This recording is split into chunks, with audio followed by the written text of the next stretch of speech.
charlar con vos sobre todos estos temas que nos hacen tener una mejor calidad de vida. Contame dónde estás, dónde naciste y cómo fue tu, digamos, tu adolescencia y tu pre-entrada a todas estas nuevas medicinas.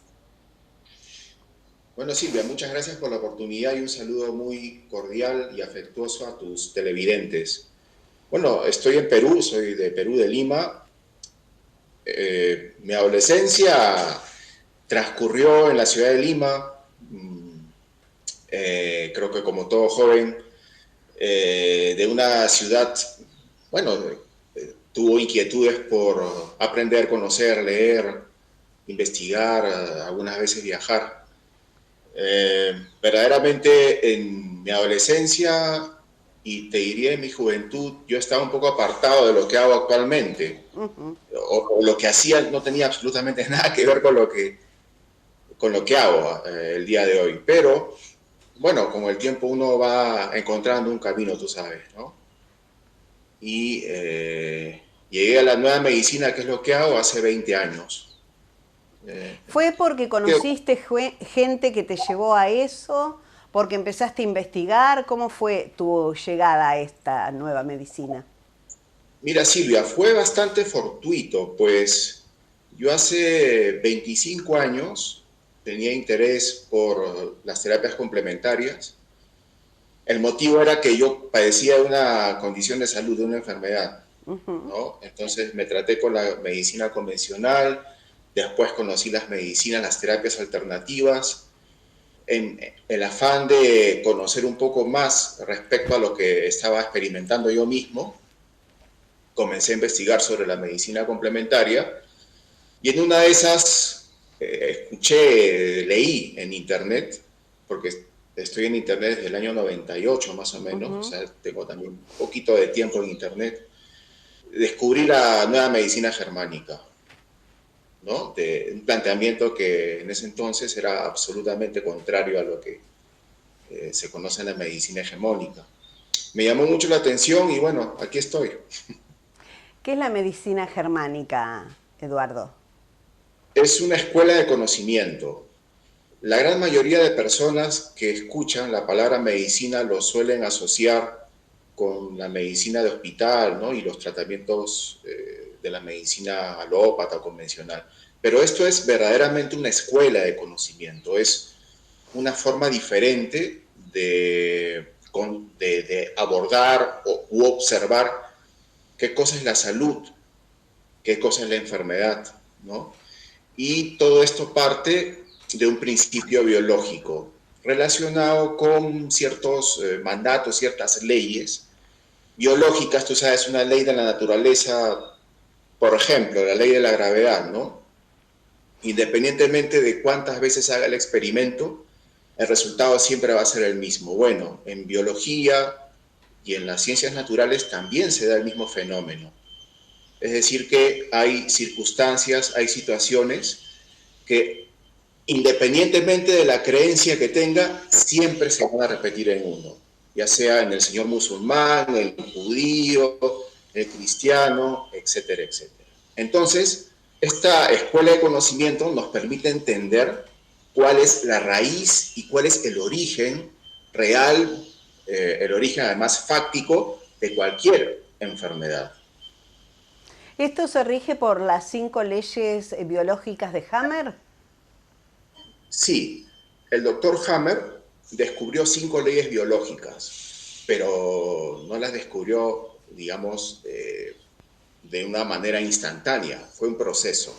Primero descubrió la primera ley, leyes en general, ¿no? Hasta que cuando descubre la 5ª ley biológica se da cuenta de que, bueno, eso era el patrón natural que regía a todas las especies de este planeta. No Pero solo sí, está rige a basada los en la humanos, sino biológica. a todas las especies vivientes, digamos. Sí, todos estamos inmersos en estas leyes biológicas. Todos estamos, la vida en general en su conjunto se desenvuelve bajo el patrón de estas leyes biológicas, ¿Me podrías ¿no? describir sintéticamente, ¿no? Porque también nos daría para varios programas, ¿cuáles son esas Claro, leyes como para poder tener un poco más de conocimiento de uno mismo, ¿no? claro que sí, Silvia. Fíjate que estas leyes las comentaba a mis hijos cuando Ujú, eran niñitos, ¿no? De 5 años ya sabían las leyes. La primera ley biológica está relacionada con el origen de las enfermedades, por así decirlo, porque en realidad no son enfermedades lo que le acontece o lo que le ocurre al ser humano. Pero bueno, la primera ley biológica está relacionada con un evento traumático que nos toma por sorpresa y que nos origina una situación de estrés muy intensa. Bien, entonces eso está referido a un conflicto biológico, un conflicto que todas las especies experimentan en su afán de prevalecer o adaptarse a los desafíos que plantea la naturaleza. La segunda ley biológica se da cuando el conflicto se resuelve. Para que haya segunda ley biológica, de todas maneras tenemos que hablar de un conflicto que ha sido resuelto. Y cuando el conflicto se resuelve, vemos de que este proceso natural se desenvuelve en base a dos patrones energéticos, ¿no? Que eso desde el punto de vista, digamos, de las ciencias naturales, se relaciona con la simpaticotonía y con la parasimpaticotonía. Pero básicamente la segunda ley biológica nos muestra de que este proceso es dual, ¿no? Tiene dos partes. La tercera ley biológica nos habla acerca de los diferentes tipos de estrés. Claro, los psiquiatras, por ejemplo, se refieren al estrés como una situación, ¿no? Estrés, de pronto de preocupación, de estrés, valga la redundancia, de falta de apetito, o sea, de producto de algún inconveniente que pueda experimentar, digamos, mi psicología se va a ver afectada. Bien, pero resulta que el doctor Hammer se dio cuenta de que no existe un tipo de estrés solamente, sino hablamos de varios tipos de estrés. Hay un estrés del corazón, hay un estrés del estómago, hay un estrés, por ejemplo, de los músculos o de los huesos, y eso está en relación a diferencias entre uno y otro conflicto. Por ejemplo, es diferente un conflicto en el cual yo sienta un rencor, ¿no? Una contrariedad con un compañero de trabajo, por ejemplo, o con mi esposa, con mi pareja. Eso es muy diferente que una desvalorización, ujú. en donde yo no me sienta a la altura de ciertas circunstancias. ¿No es así? Entonces, cada estrés tiene sus particularidades y por ende, ello a la hora de repercutir en la parte biológica va a generar diferentes efectos.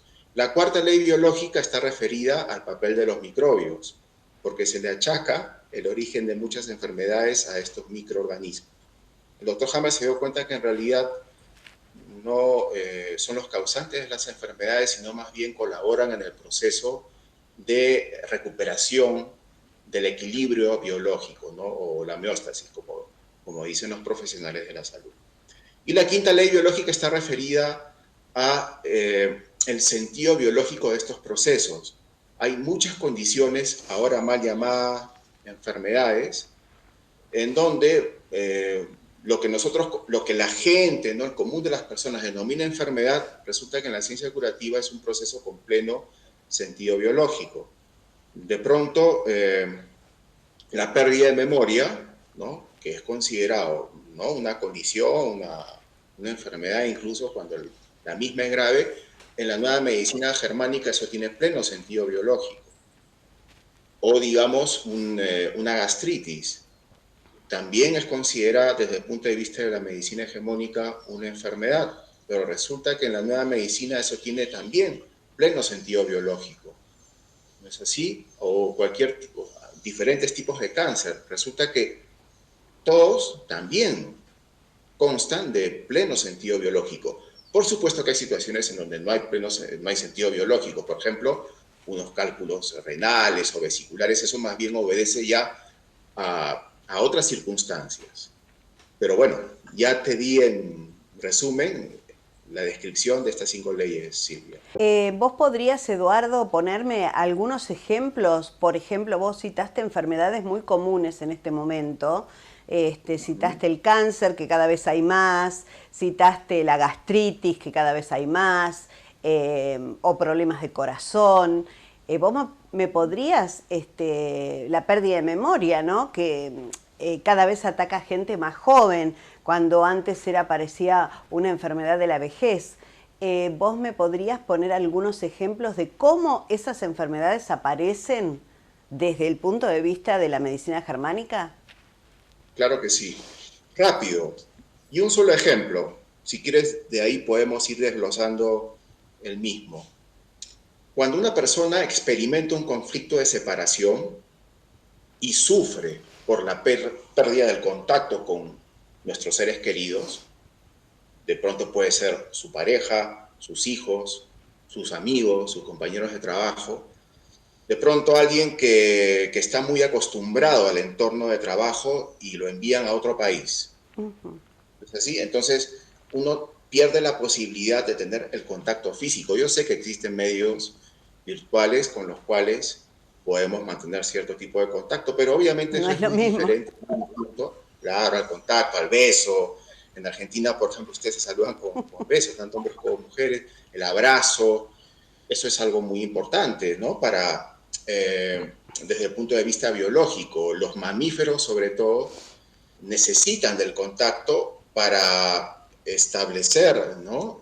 Sus mandatos biológicos. En este caso, el mandato biológico, por ejemplo, de la pertenencia a un clan o a una familia, ¿no es así? Pero resulta que cuando me separo, sufro por ese distanciamiento y ahí se activa el programa biológico.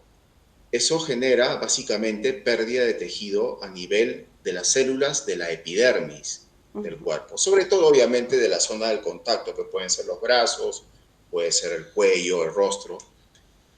Bien, pero aparejado a ese signo que es básicamente imperceptible, es un poco difícil que uno se dé cuenta de que está perdiendo las células del cuerpo, ¿no? De la epidermis, pero trae aparejado otros signos, por ejemplo, la pérdida de la memoria. Y la pérdida de la memoria decimos que tiene pleno sentido porque de alguna forma se activa un mecanismo biológico que permite olvidar ciertas circunstancias, cierto contacto, ¿no es así? Para que esa persona deje de sufrir, o al menos digamos, el dolor producto de la separación mengüe, ¿no? En cierto porcentaje. Eduardo, Entonces, vos hablas sí. de que se produce un shock, un trauma, y si no es resuelto, después aparece la enfermedad. Esto puede llevar entre el shock y la aparición de la enfermedad un lapso de tiempo prolongado si ese conflicto no se resuelve. Bueno, el sistema de la ciencia curativa obviamente tiene aristas, es un mecanismo, hay una sistemática. No es tan sencillo como decir, conflicto de esta naturaleza, voy a sufrir tal enfermedad. Hay una sistemática de por medio. Pero, a ver, gran cantidad de lo que ahora, ¿no?, denominamos enfermedades, en un 75% diría yo, corresponden a conflictos resueltos. Ah, Por resueltos. ejemplo, sí, así es. Por ejemplo, a ver, todo lo que denominamos, o todo lo que los médicos consideran infecciones, ¿no es así? Dolores de cabeza, dolores de estómago, enfermedades en la piel, rash, urticaria, eczemas, molestias en los huesos, en las articulaciones. Todos estos procesos que vienen aparejados con síntomas, básicamente dolores, inflamaciones y fatiga, corresponden a conflictos resueltos. Bien, pero obviamente también hay circunstancias, hay procesos, mejor dicho, en donde sí podemos apreciar el efecto del conflicto durante la fase de estrés, o sea, cuando la persona está experimentando el trauma, digamos el shock, ¿no? Biológico. Por ejemplo, una gastritis. La gastritis es un signo de una actividad conflictiva, o sea, eso denota cuando una persona tiene estos síntomas, por ejemplo, el dolor en el estómago, ¿no? o flatulencia o acidez, eso denota que la persona está conflictuada, ¿no? Está experimentando una situación de estrés, ya sea en el trabajo o en su casa. O, por ejemplo, podríamos decir que hay diferentes tipos de cáncer que cuando se manifiestan, ¿no? Cuando son detectados, también podrían estar asociados a una actividad conflictiva, llámese, por ejemplo, cáncer de pulmón. El cáncer de pulmón es sinónimo de un conflicto en actividad. ¿Qué conflicto? Pánico a la muerte, por ejemplo. O un cáncer de hígado, un adenocarcinoma hepático es también sinónimo de un conflicto de inanición. Quizás la persona perdió el trabajo o quizás no le está alcanzando el dinero, ¿no? Entonces, cada situación merece ser abordada y ser de pronto estudiada para determinar si ¿no? el paciente está experimentando un conflicto o ya resolvió el mismo. ¿De qué manera esta medicina ayuda a curar o a mejorar estas enfermedades si es que el conflicto está resuelto? ¿Cómo se indaga, no? Porque, por ejemplo, se presenta una mujer con cáncer de mama, vamos a suponer. Ustedes indagan acerca del conflicto, pero ¿cómo se resuelve? Porque, a ver, hay enfermedades que uno se puede tomar el tiempo de, digamos, probar con unas terapias alternativas, ¿no? Pero otras no, porque sabemos que un cáncer no curado nos lleva a la muerte. ¿De qué manera ustedes abordan ese tipo de enfermedades? Claro. Fíjate, vamos a partir de una premisa. En general, se sabe de que el conocimiento es una herramienta que permite la independencia al ser humano, ¿no es así? Ajá. Si uno aprende, por ejemplo, de administración, de finanzas, de leyes, de cómo cocinar mejor, de nutrición, o sea, en general, todos tenemos, esto en realidad es parte del imaginario o del colectivo, ¿no? Social, sabe que mientras más cosas sepa, de pronto su calidad de vida mejora. No pasa lo mismo con el tema de la salud. En cuanto a la salud, eso más bien es una especie de tabú, porque es una cuestión circunscrita a los médicos o a los especialistas. Cuando el cuerpo y los órganos nos pertenecen. Bueno, vamos a partir de esa premisa. En ese sentido, se busca de pronto la panacea, algo que tomas y te cura. Bien, pero nunca nos hemos puesto a reflexionar respecto a que el conocimiento, ¿no? También podría darnos la posibilidad de gestionar nuestra propia salud. Eso como premisa, ¿bien? Ahora, sí, obviamente hay casos en los cuales se requiere de de pronto una acción rápida. Normalmente esto lo podemos apreciar cuando alguien ha recibido un diagnóstico bastante fuerte respecto a la condición de salud que experimenta, ¿no? De pronto a una dama le dicen, mira, tienes cáncer de mama, tenemos que actuar rápido porque si no el cáncer avanza, tú sabes, ¿no? A lo que me refiero. Se habla de la metástasis, por ejemplo. Entonces, normalmente estos pacientes cuando llegan a consulta están con mucho miedo, mucho temor, ¿no? Al cáncer, a lo que puede pasar y al desenlace finalmente que puede darse. Obviamente, estamos hablando de que una persona, en estos casos, a menudo experimenta un conflicto de pánico a la muerte. Lo primero que tiene que hacer el terapeuta y lo primero que tiene que entender el paciente es de que no se va a morir. A diferencia de lo que comentan los profesionales de la salud, ¿no? Que normalmente tienen la costumbre. Bueno, ya se está perdiendo eso para bien, ¿no? De la gente, porque esto de verdad que desde mi punto de vista no era una buena práctica. Me refiero al hecho de determinar cuántos meses de vida le quedaba al paciente, ¿no? Porque eso era una costumbre, ya no es parte de los protocolos, ¿no? Eso ahora sabemos muy bien Era como una que sentencia depende ya. de cada oncólogo, así es. Entonces, pero sin embargo, cuando ya un paciente ha recibido ese shock de que le quedan 5 meses, 7 meses, un año, comenzamos por ahí. Después vemos el caso, porque cada caso es particular.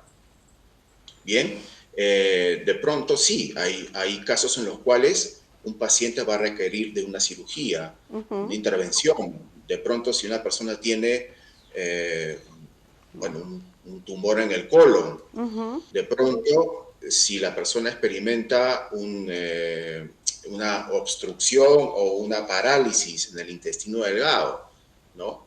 O si la mujer, por ejemplo, tiene un gran tumor en la mama, obviamente eso va a requerir de una intervención. Pero te diría, Silvia, que eso se da en un porcentaje bastante reducido.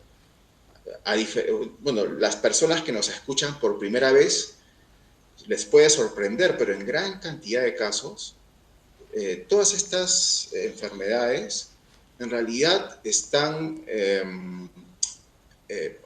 o se le añaden a las mismas el fuerte paradigma que tiene la gente respecto a lo que está experimentando. Si la persona se tranquilizase y pusiera las cosas en contexto, entonces ahí nos daríamos cuenta que básicamente el miedo es lo que hace que se tomen decisiones apresuradas, ¿no? Eduardo, Pero estamos viviendo un momento mundial donde se ha instalado el miedo hacia la población y esto nos está deteriorando nuestra calidad de vida. Estamos hablando, por ejemplo, de la pandemia, ¿no? La pandemia trajo miedo a la humanidad en general. Donde teníamos que vacunarnos, donde teníamos que usar barbijo, donde no podíamos tener contacto. Bueno, una neumonía ya nos llevaba a que nos internaran, nos intubaran y muriéramos, ¿viste? Y nos generaba miedo, no solamente al que le pasaba, sino a la población en general. Esta manipulación de los grandes, digamos, que están sobre toda la humanidad, porque esto no es una cosa de gobiernos ni de países. El miedo se ha instalado en la sociedad en general.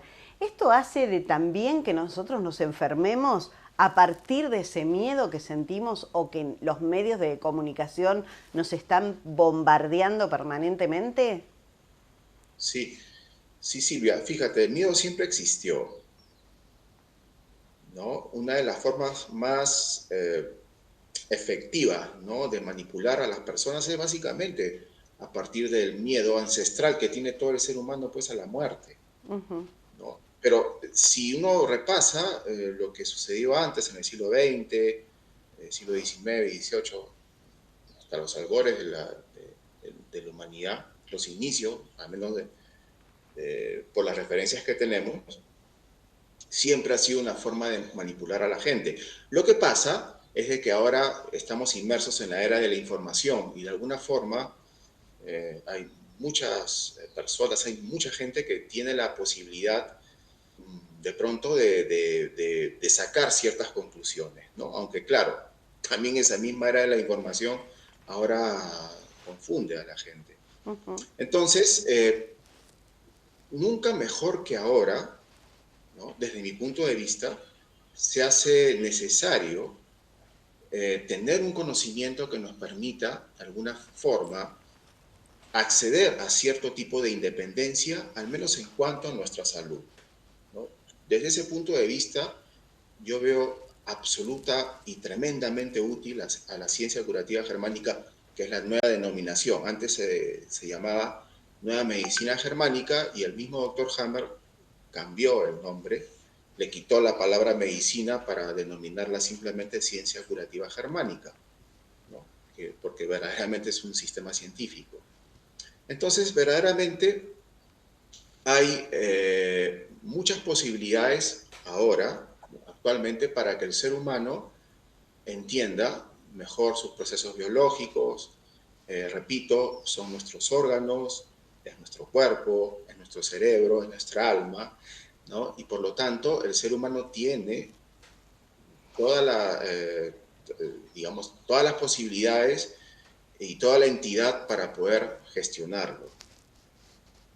Eduardo, estamos también inmersos en un mundo donde la desigualdad educativa, la desigualdad en los niveles económicos es muy marcada, donde hay gente que no accede a una computadora, que no accede al saber básico de una escuela. ¿Cómo podemos transitar? Porque por lo que vos planteás, esto básicamente tendría que ser a partir de nuestra información y de informarnos nosotros acerca de nuestro cuerpo, de nuestra salud, de los métodos que hay, de esta independencia que vos hablás. Pero ¿se puede hablar de independencia en lugares donde no se come, por ejemplo? Te cito un país. ¿Se puede hablar de independencia en Haití? O en África, ¿O en África? ¿no? En algunas partes de Asia, algunas partes, por ejemplo, de acá mismo de Perú. De En realidad, Argentina también. pobreza, claro, Mm. claro, pobreza y en todo el mundo, Sí, también sí, en el sí. primer mundo, ojo. Mira, estando, como te decía, inmersos en una etapa, en una época compleja como es la actual, en donde considero desde mi modesto punto de vista, seguro me puedo equivocar, pero es lo que para mí es digamos, lo que puedo apreciar. Eh, Desde mi punto de vista, yo creo que no hay excusa, porque mmm, el acceso a la información no es tan complicado de darse como era pues hace 30 años. Hace 30 años uno básicamente para acceder de pronto a este o otro tipo digamos, de conocimiento, tenía que afiliarse o asociarse o estudiar en un centro académico, asistir a una biblioteca, adquirir libros, qué sé yo, o sea, había muchas formas. Pero ahora es muy fácil, la verdad, Silvia. Es bastante sencillo acceder a la información. Lo que pasa actualmente desde mi punto de vista, y repito, de pronto me equivoco, es de que de pronto el ser humano eh, ha perdido interés, Ujú. ¿no? Ha perdido interés en saber, por ejemplo, de temas como este, porque obviamente para la gran mayoría de personas, y eso es independiente de nuestra condición económica, le delegamos, ¿no?, la facultad, ¿no? Delegamos nuestra salud a terceras personas. Delegamos nuestra salud, no sé, al médico, al psicólogo, al psiquiatra, al terapeuta, pero la gente tiene un poco digamos, no sé, le es Desinterés. un poco complicado, ¿no? ¿Perdón? Desinterés, digo. O de Sí, comodidad, digamos, quizá. es, exacto, puede ser eso. O sea, básicamente le es más sencillo delegar esto relacionado con la salud y más hacerse cargo de sí mismo. Ese es el principal problema que vemos los que hacemos, por ejemplo, la nueva medicina, porque el conocimiento está bastante disponible. Era muy diferente esto hace 20 años, por ejemplo. Cuando conocí por primera vez la nueva medicina, esto era un conocimiento, primero que era casi como que inentendible, ¿no? Era muy difícil de entender porque, a ver, ¿cómo entendías que una enfermedad en realidad no era una enfermedad o un síntoma que uno lo asociaba como, ¿no?, con una condición de salud? Era más bien el aviso de la naturaleza de que ya estabas en proceso de curación. O sea, esto hace, repito, 20 años era muy difícil de entender. Ahora es bastante sencillo, ¿no? Porque no solamente disponemos de mucha más información, sino también hay muchos más profesores, docentes, dedicados a la enseñanza de este conocimiento. Desde mi particular punto de vista, más bien lo que yo veo en la gente es un poco de desinterés. El por qué no tengo la respuesta, ¿no? Pero también te puedo decir, Silvia, de que, bueno, hace 20 años había muy poca gente interesada, eh, digamos, más específicamente en la ciencia curativa, ¿no? Pero ahora veo que hay miles y miles de personas en todo el mundo. La ciencia curativa germánica se expone en prácticamente en todos los idiomas, ¿no? Veo escuelas en China, en Rusia, en toda Europa, O sea, tú sabes que ahí se hablan muchos idiomas, en toda América Latina, en toda Hispanoamérica, en realidad Estados Unidos. O sea, la ciencia curativa está en todo el mundo ahora. Entonces, yo no podría decirte que hay desinterés, sino más bien podría decirte de que esto avanza inexorablemente. Es un paradigma que finalmente, desde mi modesto punto de vista, se va a terminar por instalar en la mente de la gente. Claro, el proceso no es disruptivo quizás, ¿no? Ujú. No es, por ejemplo, como se ha dado con las tecnologías de información, con las computadoras, los teléfonos, es diferente, pero avanza inexorablemente. Ujú. Que para tener calidad de vida y no enfermarnos, básicamente, ¿qué tenemos que tener en cuenta o qué deberíamos tener como hábito, ¿no? Porque a veces si uno cambia algunas conductas o algunos hábitos, la enfermedad no llegue. ¿Qué nos dirías para aquellos que no conocemos la medicina germánica, pero que queremos tener un buen estado de salud y que no queremos estar todo el día en los médicos, ¿no? Depender del médico básicamente para tener salud. Mira, Silvia, esa pregunta que me haces es hermosa porque me permite decirte lo siguiente. Yo entiendo que el público que tienes es un público de alguna forma que tiene cierta conexión consigo mismo, Ujú. ¿no? Que le interesan los temas espirituales, que le interesa su desarrollo personal, que le interesa la introspección. Entonces, fíjate que este conocimiento es algo que quizás le estaba faltando a muchas personas que están ya en ese camino. ¿Por qué? Porque, como te dije al inicio, el tema de la salud estaba monopolizado por cierto grupo de personas, ¿no? O por ciertas instituciones. Pero ahora resulta que con la ciencia curativa germánica tenemos la información precisa, real y además demostrable de lo que verdaderamente sucede en nuestro organismo.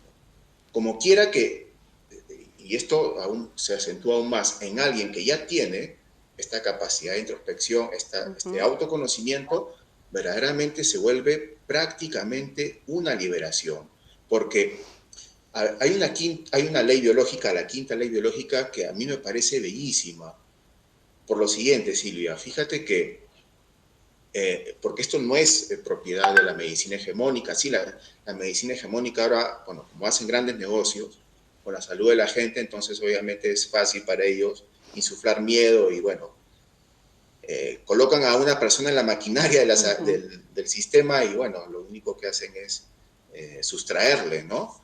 Energía, dinero, etcétera. Pero resulta que en la antigüedad, por ejemplo, y es más, y espero no herir susceptibilidades, en la medicina ancestral a la enfermedad se la veía como un mal, como un error natural, incluso como un castigo de Dios.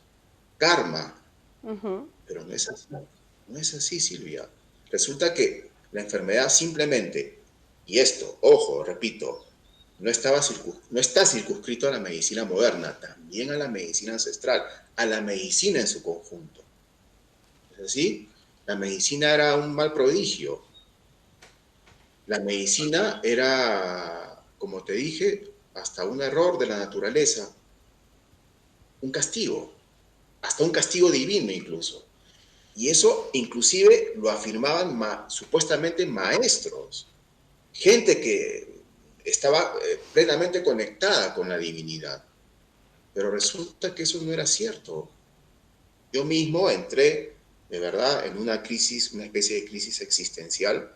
Yo tengo en estas cuestiones espirituales casi toda mi vida, pero cuando entendí este nuevo paradigma y verdaderamente me di cuenta de que en la naturaleza no hay castigos divinos, no existe la naturaleza no procede de esa forma, de verdad que yo lo aprecié, lo sentí como una liberación.